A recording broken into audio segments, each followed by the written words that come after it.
안녕하세요, 여러분. 오늘은 조금 특별한 주제로 이야기해 보려고 해요. 우리가 일상에서 겪을 수 있는 여러 가지 감정적인 문제들에 대해, 그리고 그런 문제들을 어떻게 다루면 좋을지에 대해 얘기해 볼 건데요. 오늘은 특히 아이들이 겪을 수 있는 심리적인 어려움에 대해서 이야기해 보려고 해요. 우선 한 가지 상황을 가정해 볼게요. 초등학생인 내 아이가 학교에서 생일 파티에 초대를 못 받아서 친구들이 자신을 싫어하는 게 아닐까 하는 생각을 하고 있다면 어떨까요? 그럴 때 부모로서 어떻게 도와줄 수 있을까요? 이런 상황에서 아이가 느끼는 감정은 정말 복잡할 거예요. 마치 구름 속에서 길을 잃은 것처럼 깊이 생각하게 될 수도 있죠. 그런 아이를 보며 우리는 그저 마음이 아프기만 하죠. 아이들이 신체적으로 힘들어하면서도 정작 그 문제의 원인이 심리적인 것임을 알아차리지 못하는 경우가 많다는 거예요.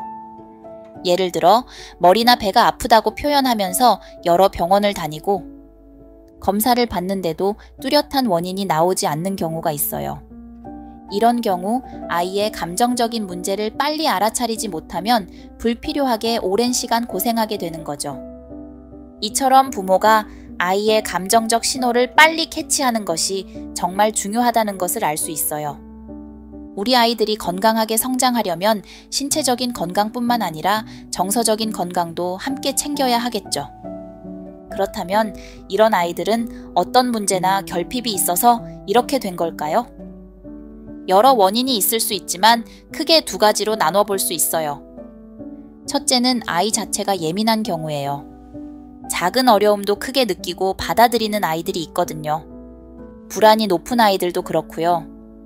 두 번째는 부모가 충분히 아이에게 회복할 수 있는 에너지를 주지 못했을 때예요. 가정이 아이에게 안식처가 되지 못하면 그 작은 스트레스조차 회복하기 어려워져요. 사실 작은 스트레스는 누구나 겪을 수 있는 건데 아이에게 회복 탄력성이 있으면 금방 다시 일어설 수 있어요. 하지만 그게 부족하면 아이는 스트레스에서 벗어나지 못하고 우울해지거나 자존감이 낮아지게 돼요.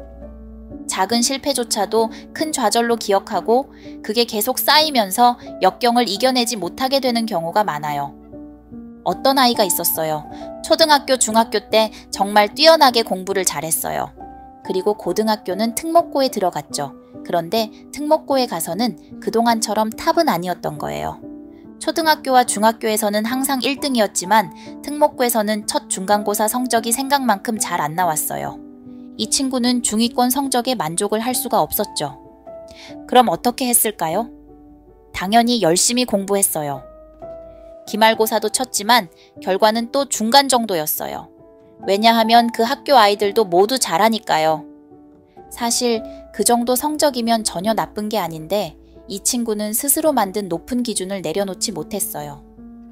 밖에서 누가 압박을 주는 것도 아니었고 너 정도면 잘하는 거야 라고 다들 얘기했지만 자기 머릿속에서는 여전히 나는 제일 잘해야 해 라는 도식에서 벗어나지 못했어요.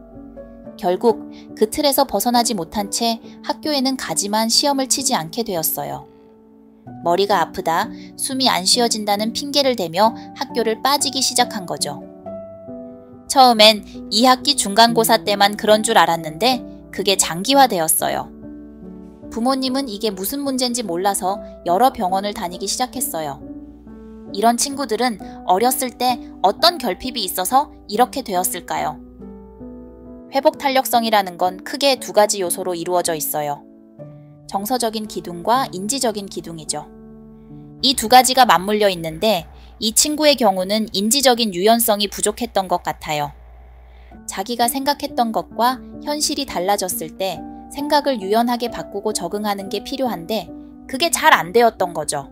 그래서 회복 탄력성이 부족했던 거예요. 그리고 또 하나는 이 친구가 성적에 그렇게 목을 맨 이유가 있을 거예요.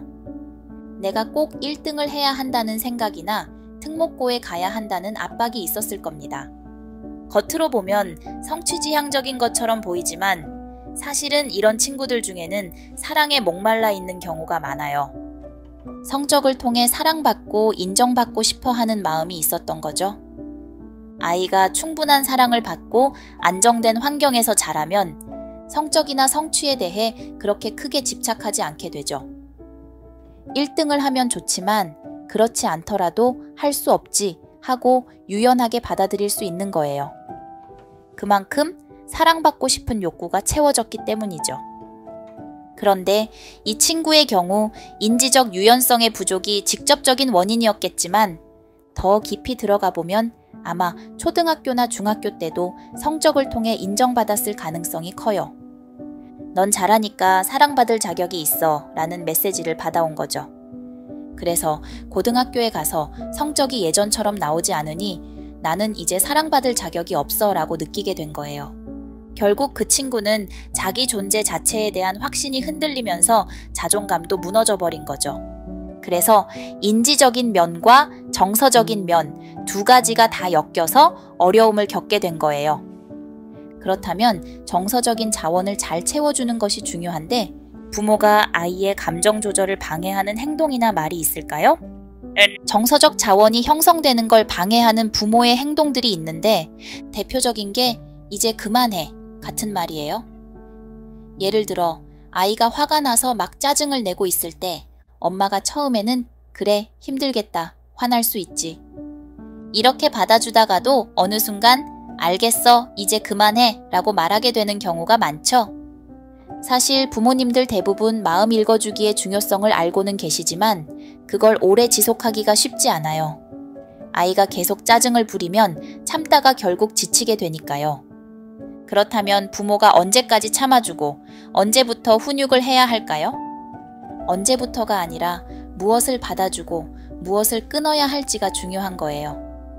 즉, 감정은 받아주고 행동은 제한해야 하는 거죠.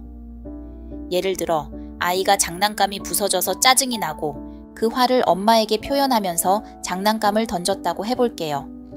이럴 때 화나는 건 이해해. 정말 짜증나겠지. 라고 아이의 감정은 받아주되 하지만 던지는 건 안 돼. 라고 행동은 제한해야 해요. 이렇게 감정과 행동을 구분해 받아주고 동시에 올바른 행동을 가르치는 게 중요해요. 마음 읽어주기나 끝까지 버티는 게 정말 쉽지 않다는 걸 저도 잘 알고 있어요.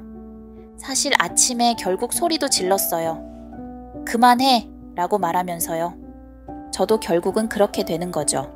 그래, 힘들겠다. 알겠어. 하다가도 한계가 오면 이제 그만해. 이렇게 되는 거예요. 많은 부모님들이 엄마 간다. 너 혼자 따라와. 이런 말까지 하게 되는 상황 저도 겪고 있어요. 그렇게 안 하면 끝이 안 나니까요. 결국 부모로서 이제 힘들겠다. 화날 수 있지라고. 마음을 읽어주는 게 중요하지만 머릿속에 이걸 해야 한다는 생각을 갖고 있어야 실천할 수 있는 거예요. 사실 소리 안 지르고 육아하는 건 거의 불가능한 것 같아요. 소리 지르는 게 잘못된 게 아니에요. 너무 자책하지 마세요. 저도 많이 소리 지르고 있어요. 중요한 건 포기하지 않는 거예요. 인내와 끈기를 길러주는 방법에 대해 설명드리자면 가장 중요한 것은 가치관을 명확하게 설정하는 것이라고 생각해요. 부모님 자신이 무엇을 중요하게 생각하는지 먼저 명확하게 아셔야 해요. 예를 들면 나는 행복한 아이로 키우고 싶다. 성공적인 삶을 살게 하고 싶다. 경제적으로 부유하고 안락한 삶을 살게 하고 싶다. 등등이 있죠. 부모님이 이러한 가치관을 명확히 해야 아이도 그 가치관을 기반으로 초등학교 저학년 때까지 성장할 수 있어요. 이후에는 아이 스스로 자기만의 가치관을 형성하게 되는데 그 가치관이 아이가 힘들어도 포기하지 않고 끈기 있게 도전할 수 있는 동력이 될 거예요. 예를 들어 아이가 수학 시험에서 실패했다고 생각해 보세요. 아이는 실패 후 수학을 다시 하고 싶지 않을 거예요. 그렇다면 단순히 수학을 잘해야 해라는 목표만으로는 동기부여가 되지 않죠. 하지만 그보다 더 큰 가치관이 있으면 그 가치관 때문에 아이는 계속해서 도전할 수 있어요. 그 가치관이 무엇이든 돈이 될 수도 있고 행복이 될 수도 있고 성공일 수도 있죠. 부모님과 아이가 지속적으로 대화를 나누며 아이가 그 가치를 스스로 찾고 이해할 수 있도록 도와줘야 해요. 우리가 새로운 상황에 맞닥뜨렸을 때 어린 시절부터 쌓아온 경험들이 무의식적으로라도 그 문제를 해결하는 데 중요한 역할을 하죠. 이렇듯 아이들이 다양한 경험을 쌓는 것이 중요한 이유는 그 경험들이 나중에 아이의 사고와 판단력에 영향을 미치기 때문이에요. 특히 20대, 30대까지 뇌가 활발하게 발달하는 시기에 쌓이는 경험은 이후의 삶에 큰 영향을 미쳐요.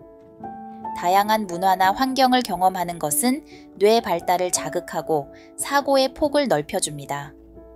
이런 점에서 아이들에게 다양한 경험을 제공해 주는 건 굉장히 중요해요. 이렇듯 아이의 호기심을 자극하는 경험을 먼저 만들어주고 그 경험을 기반으로 지식을 확장해 나가는 것이 매우 중요해요.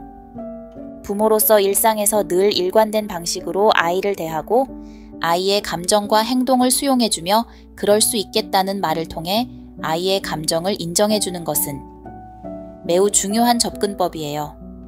이로 인해 아이는 자신이 사랑받고 있다고 느끼고 안전한 환경에서 자랄 수 있게 되죠. 아이들은 자라면서 다양한 도전과 실패를 경험하게 되는데 그런 순간에도 부모가 꾸준히 신뢰를 주고 아이가 스스로 회복할 수 있도록 옆에서 지지해주는 것이 아이의 회복 탄력성을 길러주는 가장 큰 힘이 됩니다. 오늘 제 영상이 여러분께 도움이 되었으면 합니다. 시청해주셔서 감사합니다. 안녕!